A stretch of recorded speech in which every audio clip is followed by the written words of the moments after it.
Illumination just ruined Mario. They made him woke, they made him an SJW, and they're only doing this to pander to the woke crowd, the woke liberals who are ruining my favorite Italian plumber. Sorry, boys, Mario's woke. Yeah, you see this little Italian plumber? Yeah, this is woke now. According to Geeks and Gamers, now we're going to put this here. You know, of course, this is a Mario themed video, and we've not watched Geeks and Gamers in a while. I don't like these channels that constantly talk about the grifters like Neurotic and all that, because I kind of feel like it's weird to make your channel based on other people. You know, I'd rather just talk about entertainment. I'd rather just talk about movie news. But I saw this on Twitter, and I don't follow their channel or anything. You know, Jeremy isn't a bad guy. Like, I've actually come to be in a way where I think he has a lot of stupid takes, but you know, he's not all that bad compared to at least Ryan Kino and the other idiots. You know, Gary. By the way, Gary Nerdrotic, you still owe me meth. I ordered some meth and I still haven't gotten it. You know, you promised me you'd be like the next fucking Heisenberg, but you still haven't delivered on the meth. I'm just kidding, but. So they put out this video. Now I was gonna find the original video. I did find it. There was nothing important besides the trailers. So here's the clipped out part, the only important part. So we're gonna listen to what Jeremy has to say about this. So of course the Mario Bros trailer came out yesterday, and by the way, I have a reaction to that trailer on my channel, and I love the trailer. I thought the trailer, I genuinely had my jaw on the floor the entire time, and I nearly teared up when I saw the trailer just because of how much they reference Mario Galaxy, Mario Kart, and I grew up loving this Italian little plumber my entire life. Even when I was 8 years old, I had a Mario themed birthday party. I literally, and I never had any themed birthday parties. Like, this was the one time I had a birthday party where it was a theme of something, and it was me dressed as Mario with like Mario stuff around. And I've always loved Mario. So let's watch this video. It's like a minute long. Okay, I hope I don't get copyrighted for that part. Okay, I forgot that it begins with the trailer song playing. Oh shit, Jeremy's got YouTube Premium. Damn, boys finally making that money. Yeah. All right. Okay, there's a lot to talk about. I was liking it a lot, and then major red flag, which was right here. It's like Bo Peep, Rey Skywalker. You got Peach just taking charge. Peach just taking charge. Stands up right there. Am I gonna get copyrighted because he's playing like the footage? Like right at that moment right there, when I saw that, I was thinking Bo Peep from Toy Story 4, Rey Skywalker, and she seems to dominate the rest of the trailer. Mario's the bumbling idiot. Again, if we're not dealing with current day Hollywood, then these red flags probably aren't an issue for me. But when I boom, boom, boom. You know what this actually means? What he's trying to say? What he's trying to say is my entire channel, the way I pay my bills, is me calling things woke. So I'm just going to call this woke. And want to know how I can prove that? Because when Andor came out, when I think it was the first 3 episodes came out, he did a review and he said he liked it all. Like, he was giving it praise. He was giving genuine review until at the end he said, but Hollywood's woke and this show is woke. But he never went into details. Like, he never went into it. And I'm like, the only thing I can think of that is even woke from the first 3 episodes of Andor is that Diego Luna is Hispanic. That's the only thing I could get from it, you know. But all right, let's hear him out before I get in my thoughts. I see that. The first thing I'm thinking about is Bo Peep from Toy Story 4. That's the first thing I thought of.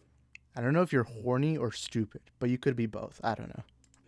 And Peach just kind of dominates the narrative of the rest of the trailer. Get it out, get it out, get it out! And as you see right here, Peach is the one that has to save him.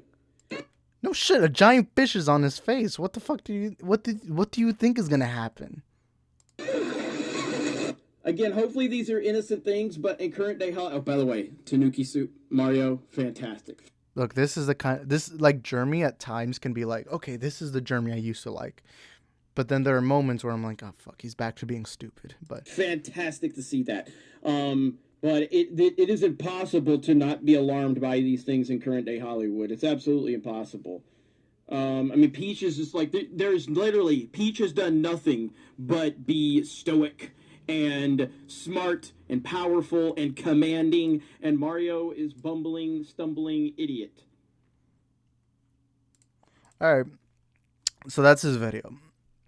And before we get into the rest, I also found this tweet. This is from the the data eraser. I don't fucking know who this guy is, but he says the new Super Mario movie trailer portrays him as bumbling and pathetic, while Princess Peach is the girl boss who has to save the day. Leaked poster art from 4chan confirms it. Of course, woke Gen Z is loving it with their cringe takes. So let's just put the image. This is the main reason why, because I want to show you the images. So you see Mario struggling. Of course, first time he gets driven, he's getting beat up by Donkey Kong, the fish that we just talked about. And then what's the next picture? And it shows you the scenes with Peach where she's like in her warrior gear. By the way, this suit is from Mario Kart. This is literally from Mario Kart. So this is honoring the games, you know. And of course it says she can do anything, Peach. And then it shows her going to Bowser's Kingdom. And then here's some tweets saying Luigi being a damsel in distress is the Mario movie instead of Peach. It's such a genius decision. Whoever in the writer's room decided on that one deserves a raise, giving us a new girl boss and a pathetic meow meow man. They know what Gen Z wants. By the way, this is a cringe tweet. I'll admit this. This tweet right here from Festive IME, that's a cringe tweet. And then Jolly J says, so they made Princess Peach a badass who defends her people. Wait, I already saw this one, but who defends her people instead of a helpless man. Well, woman, and damn it, I just misgendered someone. God damn it, Twitter's coming after me. I'm just kidding. We love to see it. And I'm glad they made Mario pathetic little man. They made Mario pathetic and Peach a girl boss. You love to see it. I love how insanely pathetic Mario is in the movie. Mario's clumsy and pathetic, and Peach is empowered. This movie, I don't know what word that is. I can't even see. Oh well. Peach is being smart and commanding while Mario is being bumbling, stumbling idiot. Congratulations, you figured out their whole dynamic. Mario literally went to the wrong castle trying to save her. And yeah, this is what happened in the games. I hated that. Like, I remember when I was a kid, I would play like any Mario game. Every time it'd be you go to a castle, you defeat the boss, and then Peach isn't there, or she's either transported from that castle to another, and it's like you got to do the shit over again. So that always annoyed me in the game. But Peach's portrayal in the movie is going to trigger a lot of man babies. Now she's more independent, but nonetheless, I'm still looking forward to the movie. Peach has always been a feminist icon. Really? Peach? Peach? I don't think she's always... I mean, I guess. I don't know. You're a little weird if you're saying that all of a sudden she is. She's always been for the girls and the gays. Whoa. Peach isn't gay. I mean, from all the... By the way, I'm not going to pretend like I know every Mario game. I really played Mario Galaxy, Mario and Luigi Bowser's Inside Story, Mario Kart, obviously everyone played that, Mario Party, Smash Bros. I played a lot of the more popular games. There's like a couple games I never played. Like I never played Paper Mario. I was never able to play that game. Super Mario Sunshine. I remember I only watched the YouTube clips of that when I was younger because it's not like I could afford all the Mario games. Also, I didn't have a GameCube. What else? I never played Mario Odyssey. I didn't play that. But from what I recall, Peach has always been heterosexual. Like her and Mario have a relationship. I've never, I mean, I don't know. From what I've seen, she's never, I don't know. Okay, I'll admit this. These people on this tweet, they are not Mario fans. These are not Mario fans, by the way. I'm sorry, but Mario is the main figure of the game. Now, if I'm going to assume based on the trailer alone, this is just an assumption. My assumption is what's going to happen in the movie is Mario and Luigi have their own plumbing business. Of course, you see that in Brooklyn. One of them gets transported to a pipe, or well, both of them do, but they're transported to different areas. Mario's transported to the Mushroom Kingdom. Luigi's transported to the Bowser Kingdom. And I don't know, something along the way happens because you do see a scene in the trailer where Bowser's like, hey, I'm trying to look for your brother Mario, who looks very familiar to you, and all that. And I'm wondering, like, does Mario do something? Is there like a prophecy or something? But we have to remember, in the games, Mario is not very smart. Even in the Super Mario show, Mario's never portrayed as smart. Now, yes, he is always portrayed as smarter than Luigi. That's always the thing. Luigi has always been the dumb, little, goofy brother. While Mario, he's more smart, but he's not exactly smart. You have to remember they're plumbers, right? Like, I mean, no disrespect to plumbers. I'm just saying that if a plumber was put into this situation, they probably wouldn't be able to do all that well. But, going by the trailers, it seems like Peach will be more of a commanding role, but I think at some point she will be kidnapped. And I don't think, because what everyone assumed was that at the beginning, Bowser's goal, I think, is to get the Power Stars. And it seems from the trailer, that's what he's there for. He's not there for Princess Peach. He's there to take over the Mushroom Kingdom because they have Power Stars. And Luigi is just a way to get there. And my assumption is maybe by the end of it, Bowser will kidnap Peach. Eventually, Mario's going to have to be in this hero's journey. Also, one thing we have to establish in this is the first movie. We know there's going to be more sequels, is Mario and Peach's relationship. And I feel like in the games, you never got that. It was just kind of like, oh, Peach is this beautiful girl. Mario's the protagonist. Let's just go on with that. And I like from the trailers, you are seeing that Mario and Peach, you're gonna see a dynamic with them. Is there any pictures? I can't find any pictures, but it seems like Mario and Peach are going to actually build up a chemistry, and I love that because if a movie is going to rely on the relationship between two characters, they have to establish both of those characters and why they're together and where's the chemistry. We got to be able to feel it, and I feel like a way to do that is by having these characters interact. Because from the trailers, one thing that made me really excited is that you're seeing a lot of both of them in different scenes. And I like that. You know? And also, you got to make your protagonist flawed. Your protagonist is not going to be perfect. I mean, remember Iron Man 1. In Iron Man 1, Tony was struggling to be on the suit. It took him a while to get on the suit. Or in any Spider-Man origin movie, it takes a while for Spider-Man to eventually get to that natural habitat. Or not habitat, but habit. And I like that in this movie, it seems like Mario's struggling. This is a guy from the normal world. He's now all of a sudden in a world with these bullets, these giant fishes, these fucking monkey. By the way, a monkey's beating him up. You call it woke that Mario's being silly here, but how the fuck is he supposed to fight a monkey? Let alone Bowser, fucking giant dinosaur dragon, whatever you want to call him. And I think I like that the movie is going to make Mario flawed. He's just now getting into this world. And then he eventually, and it's from the trailer, it seems like it's going to be a traditional hero story. The only difference is Peach won't be the one that will be catch. Now, yes, now let's get into the Peach pictures. Oh, fuck, I scanned too fast. Peach is in a more commanding role. And you know what? This is a slight change. Now, the suit, no one should complain about the suit. That's actually from Mario Kart. If you're complaining about that, then you're just finding things to complain about. But Peach, I actually like this change. Where Peach instead is now a warrior to some extent. Remember, she is the ruler of a kingdom without a fucking army. Even the Toads were like, how the fuck are we going to go to war? And that's weird. It's like a leader of a kingdom should be able to go to war. Now, if I'm to assume Peach is going to have an ass whooping, she is not going to beat Bowser. And I'm seeing a lot of people mad about this. This is my problem with the woke crowd, like the people who complain about wokeness. My problem is a lot of times you guys don't even wait till the movie comes out. And want to know how I know this? Because when Venom Let There Be Carnage was coming out, there was a leaked, there wasn't leaked footage, but there's a leaked dialogue scene where there's a scene where Venom says, "I'm coming out of the Eddie closet." And what a lot of people assumed was Venom is gay. Everyone assumed that, of course, because everyone knows the closet thing is seen as you're telling the world you're gay. But when you actually watch the movie, you know that that's not what happened. That was just a quick joke that Venom is now separated from Eddie. He left Eddie, and now Eddie's all alone while Venom is now going around the city doing whatever the fuck he wants. But you saw how many people reaction. Tyrone Mangus, I think the quartering even reacted to it. They were all being like, oh, look, Venom's woke. And then when Venom came out, none of them said anything. None of them said shit. You know what they did instead?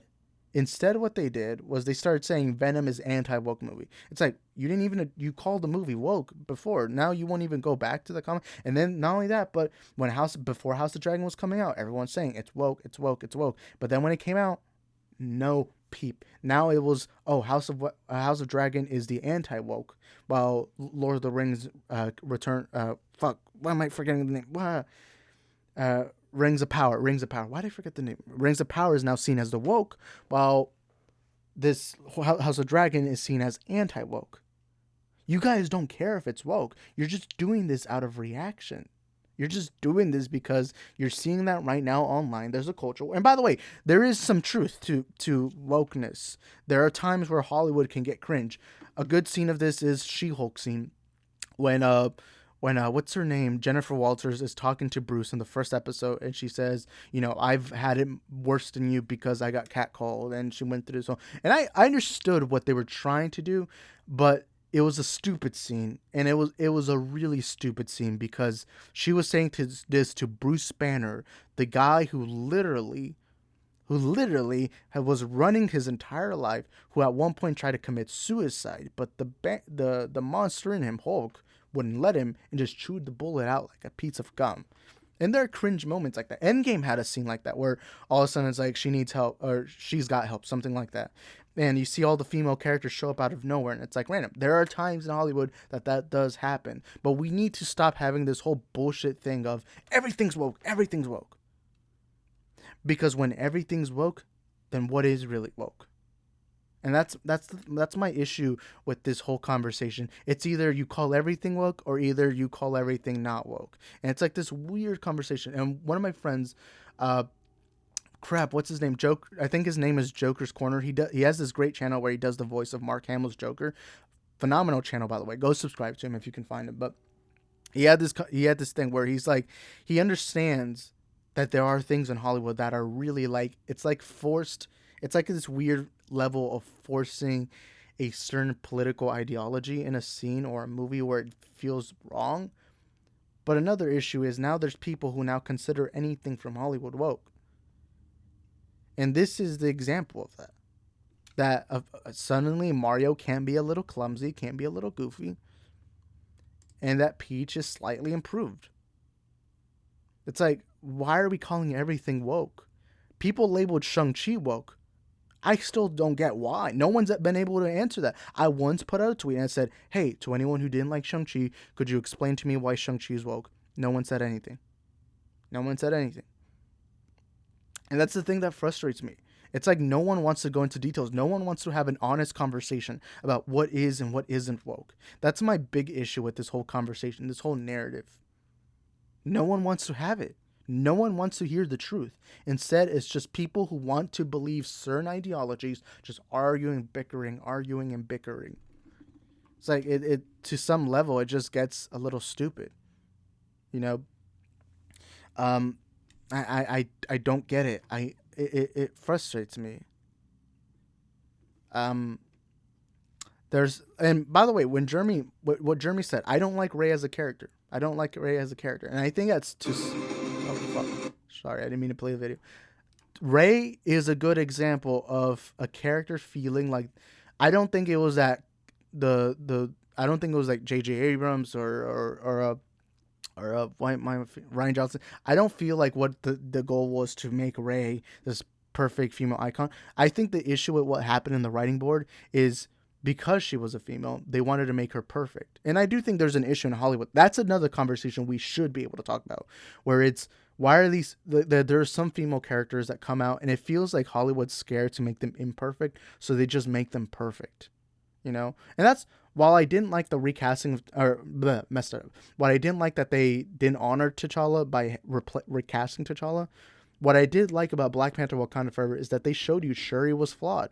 Shuri was not in her right mindset. They showed you that Shuri is not perfect. And I like that the movie did that, because it took this female character and showed you her as flawed. Because I do think if you're writing a protagonist, especially a protagonist, they should be flawed regardless of gender, race, or ethnicity or whatever.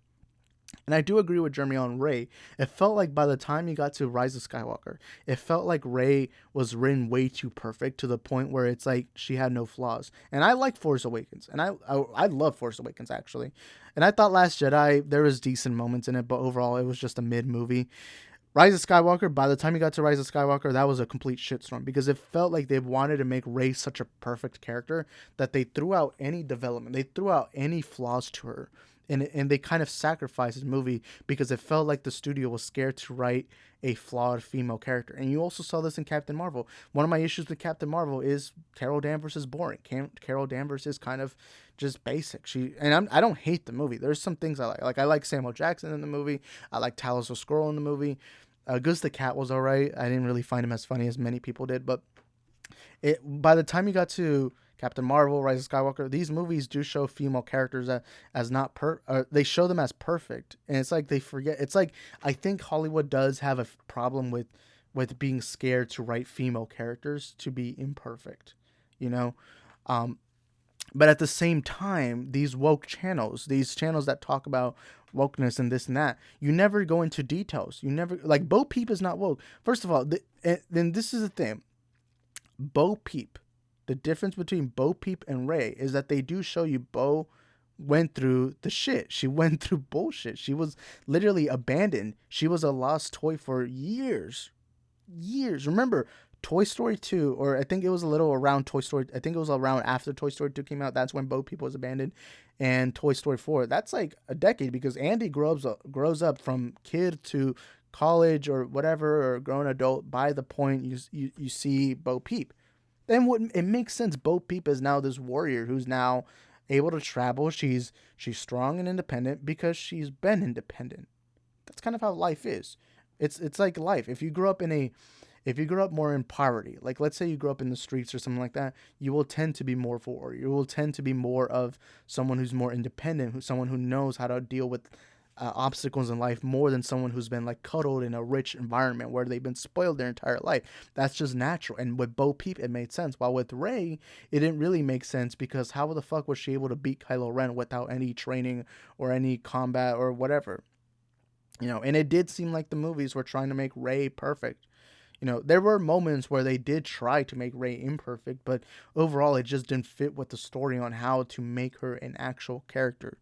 You know, that's why I prefer Luke over Rey any day of the week, because with Luke, it's like you saw Luke in Empire Strikes Back. You saw his arrogance got the best out of him. And you know what happened at the end of Empire Strikes Back?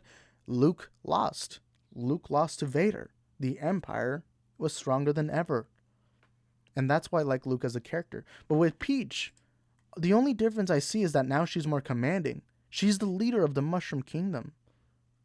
Right? And we got to be able to have this conversation. Like, if you agree or disagree with me, let me know in the comments. But I'm so done with people just being like, oh, you're just woke, or oh, you're just racist. It's like this weird thing. It's like you can't be in the middle. It's like you can't have an actual discussion about this. It's either you're racist, sexist, and bigoted, or you're like this woke SJW liberal and all this. Like I've been labeled both. It's like, it's weird because I'm just trying to have a discussion. I'm not here to tell people I'm right. I'm here to tell people, hey, I don't know the answer to this. Let's have a discussion about this. Let's conversate about this. And this is the frustration. It's my only issue with Jeremy. Jeremy doesn't seem to be wanting that conversation.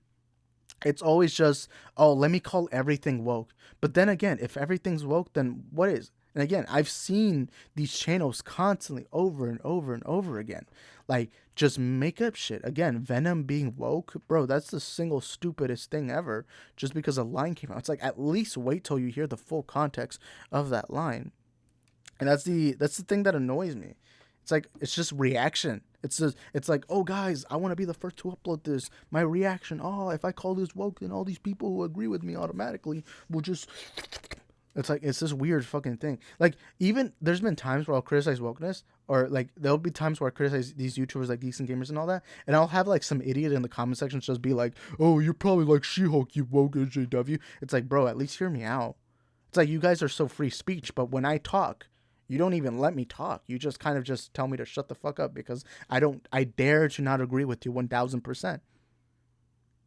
And it's like weird because this happens in every movie. The main protagonist is flawed and weak, especially Mario, who we know is not from this world at this moment. You know, and even in the games, Mario's not seen as perfect. He's always seen as a little bit dumb at times. Remember, he's a chubby Italian. He's a chubby Italian who's a plumber. How the fuck is he supposed to know how to deal with the fish sucking his mouth? By the way, imagine if that fish was down here. I'm just kidding. Like, how do you expect him to deal with this? And also, I want to see Peach and Mario's chemistry. That's the main thing I really want. That's why I was so excited when the trailer showed you a lot of Peach and Mario. My fear was that it was just going to be a basic Mario story where it's just going to be Mario thinks Peach is pretty, so he saves Peach. But during that time, it's just Mario and Luigi trying to find Peach. And then by the end of it, Peach is like, oh, you saved me. Guess that means I need to like you now. It's like, no, I don't want that. In the games, that works. But in movies and games are different. In a game, your goal is to entertain the audience or the people playing by making sure it's a fun experience through thick and thin, through the entire thing. While with the movie, you need to have a clear structure, and you have a clear story, a clear plot. You gotta make the characters interesting. You gotta go through it all. And I like that in this, you see that Mario and Peach are actually gonna get to know each other instead of just pretty girl like Sky. And by the way, I also saw this dumbass. I saw this dumbass. I can't find the tweet, but I saw this dumbass saying, "Oh, they made Peach taller than Mario. That's woke." Bro, that's literally game accurate. In every game, Peach has always been taller than Mario. You know, is the thing. Peach, I mean, I guess I saw the tweet where someone said she's a feminist icon. I guess the only way I could say Peach is a feminist icon is she is seen as really pretty. She's seen as really beautiful. She's always seen as royal. So I guess in that sense she is. But regardless of that, I don't really see it. But remember, that's kind of always been the thing in Mario, where it's like Peach is this really beautiful princess who's perfect. By the way, blonde, blue eyes is like, it's a lot of people like that kind of stuff. You know, beautiful dress, beautiful crown, nice hair, everything. While Mario is seen as this unlikely protagonist who's just a fat Italian who has funny Italian accents and all this and that. But yeah, I mean, I don't know. I expect the comments is gonna be filled with, "Oh, Isaac, you're just woke." SJW is like, no, come on, let's actually have a conversation about that. But I mean, okay. I saw a lot of people getting mad at the fire thing, but it seems like the fire thing is accessible to everything. It's like, why are we surprised that Peach can use the fire? You do know that in the Mario games, the way to use the fire is by having the flower. You touch the flower, whether you're playing with Mario, whether you're playing with Luigi. It's like weird. It's like weird that people are so surprised that Peach can use the fire. And by the way, some of the comments I'm seeing here from the tweets are a little dumb. And I don't think Luigi is going to be the damsel in distress. Remember, there's a lot of times that Luigi is dumb and Luigi needs saving. It's why Luigi's Mansion was such a surprise to a lot of people, because no one expected Luigi to be the hero of a game. I did want to add that I'll give Jeremy respect that this guy, this idiot. So at the end of the trailer, you see Rainbow Road, of course.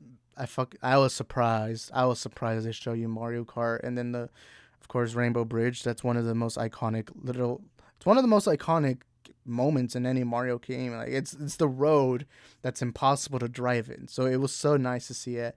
And this fucking idiot put out this tweet saying, disgusting they had to include the woke pride flag nonsense. Bro, I hope this guy is joking. I really hope. And I'll give Jeremy credit. He said, bro, it's the Rainbow Road in Mario Kart. And then I put out this tweet as a joke saying, actually, no, it's woke. Not only do they show the pride colors, but the brothers are holding hands. Couples hold hands. I think Illumination's trying to force this on those Mario woke. Geeks and wokeness. This is a funny thing. Fucking Ryan, I'm on Norman's side. Oh well. It's funny because I do think Ryan would probably say something like that. But it's the thing that annoys me. Everything's woke or nothing's woke. It's like, it's weird. It's my issue right now. And I'm gonna tell you this right now. I don't think Jeremy actually cares about wokeness. I think what he cares about is making money in his bank, which isn't a bad thing. You know, make your money, but like, hey, you know, you say stupid things, expect to be told you're stupid. You know, it's like, bro, like Jeremy's opinions are very unimportant. Like, it's, to me, when I see you're not really genuine with your opinions, I tend to lose focus on you. And I don't think Jeremy is genuine. I don't think Jeremy is genuine with his actual opinions. But yeah, I mean, that's it for the video. I don't really have much to say, but I did want to bring up that fucking this guy. I really hope this guy was joking. I really hope. Oh my God, Luigi Pride. But I really hope the guy was joking, because you cannot be serious that you see Rainbow Road, an iconic Mario Kart stage, and you think that it's fucking pride shit. Like, come on. But anyways, well, thank you guys for watching this video. Hope you all enjoyed it. You guys let us know in the comments what you think about this, and I'll see y'all next time. Peace.